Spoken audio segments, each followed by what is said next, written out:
This video is sponsored by BuyMote shopping app.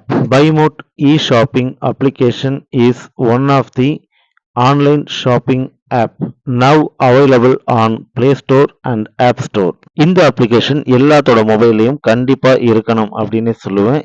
ஏன்னா இந்த online shopping ஆப்பை வந்துட்டு பார்த்தீங்கன்னா நிறைய ஆஃபர்ஸ் நிறைய விஷயங்கள் வந்துட்டு இதுக்குள்ள இருக்கு. கிச்சனுக்கு தேவையான அத்தனை வீட்டுக்கு தேவையான அத்தனை எலக்ட்ரானிக்ஸ் அண்ட் காய்கறிகள் எல்லாமே வந்துட்டு இதில் இருக்கு. ஸோ நமக்கு தேவையான எல்லாமே கம்மி விலையில நிறைய ஆஃபர்ஸோட வருது. ஸோ கண்டிப்பாக இதை நம்ம எல்லாருமே யூஸ் பண்ணிக்கணும். கண்டிப்பாக இந்த ஆப்பை டவுன்லோட் பண்ணிக்கோங்க. இந்த அப்ளிகேஷன் ஆப்போட லிங்க் வேணும்னா என்னோட டிஸ்கிரிப்ஷனில் கொடுத்துருக்கேன். கண்டிப்பாக அதை யூஸ் பண்ணிக்கோங்க. தேங்க்யூ. ஹாய் ஃப்ரெண்ட்ஸ், இன்னைக்கு ரொம்ப முக்கியமான விஷயம் அண்ட் சீரியஸான விஷயம்னே சொல்லலாம். வாங்க வீடியோக்குள்ளே போகலாம். அதுக்கு முன்னாடி என்னோட சேனலை சப்ஸ்கிரைப் பண்ணுங்கள், லைக் பண்ணுங்கள், ஷேர் பண்ணுங்கள் அண்ட் பெல் பட்டனை மறக்காமல் தட்டுங்க. அப்போ தான் நான் போடுற இந்த மாதிரி வீடியோஸ் எல்லாமே உங்களுக்கு உடனே வந்து சேரும். உலகின் மிகப்பெரிய பனிப்பாறை A23A இது வந்துட்டு பேர் வச்சுருக்காங்க. இந்த பனிப்பாறை வந்துட்டு இப்போ நகர தொடங்கியிருக்குங்க. இதுதான் வந்துட்டு இன்னைக்கு வந்துட்டு ஹாட்டஸ்ட் நியூஸ்ன்னே சொல்லலாம்.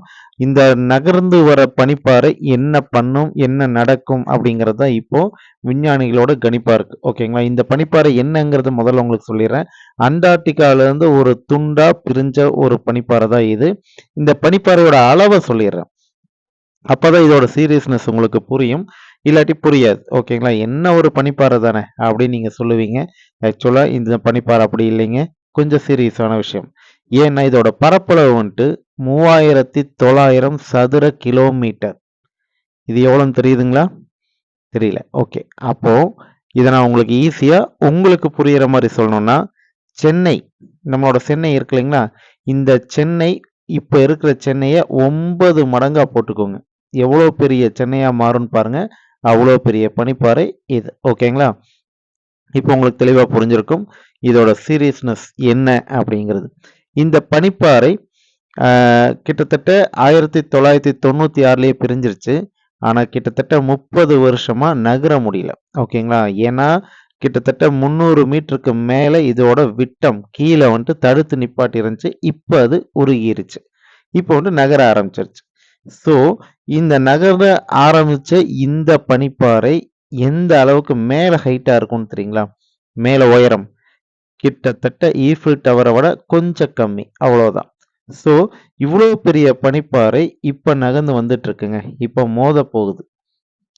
எங்க மோத போகுது, மோதுனா என்ன நடக்கும் அப்படிங்கிறத இப்ப நம்ம பார்க்குறோம். ஸோ இப்போ அதுதான் இன்னும் சீரியஸான விஷயம். ஏன் அப்படின்னு சொல்லி கேட்டிங்கன்னா, அதாவது இது மோத போற இடம் வந்துட்டு எங்க அப்படின்னு பார்த்தீங்கன்னா, சவுத் ஜார்ஜ் ஐலாண்ட். ஓகேங்களா? இங்க வந்துட்டு மோத போகுது அப்படின்னு சொல்லிட்டு விஞ்ஞானிகள் எல்லாம் பயங்கரமா கருத்து தெரிவிச்சிருக்காங்க. ஸோ இப்படி போய் மோதுனா என்ன நடக்கும் அப்படின்னா, அந்த ஐலாண்ட்ல இருக்க விஷயம் தாங்க இன்னும் ஆபத்தானது. ஏன்னா அங்க இருக்கிறதெல்லாம் வார்ம் வாட்டர், அதாவது ஓரளவுக்கு சூடான தண்ணீர் இருக்கிற ஐலாண்ட் அது. ஓகேங்களா? ஸோ இந்த ஐலாண்ட்ல போய் இந்த பனிப்பாறை மோதுனா என்ன நடக்கும்னு நீங்களே கணிச்சிருப்பீங்களே. காரணம் என்னன்னா, அது சூடான தண்ணி, இந்த ஐஸ் என்ன ஆகும்னா உருகிரும். அப்படி இல்லாட்டி துண்டு துண்டா போயிரும். இப்போ உருகிருச்சுன்னா கடலோட நீர் மட்டம் உயரும். அப்போ அதை சுத்திலும் இருக்க அத்தனை நாடுகளுக்கும் இது பெரிய அச்சுறுத்தலா இருக்கும். ஸோ இதுதாங்க இன்னைக்கு இருக்கிற நியூஸ். ஓகேங்களா? ஸோ இதை பத்தின இன்னும் விளக்கங்கள் வேணும்னா நீங்க கண்டிப்பா கூகுள்ல போய் செக் பண்ணுங்க. இந்த மாதிரி இன்னும் நிறைய விஷயங்களை தெரிஞ்சுக்கணும்னு நினைச்சீங்கன்னா என்னோட சேனலை சப்ஸ்கிரைப் பண்ணுங்க. தேங்க்யூ.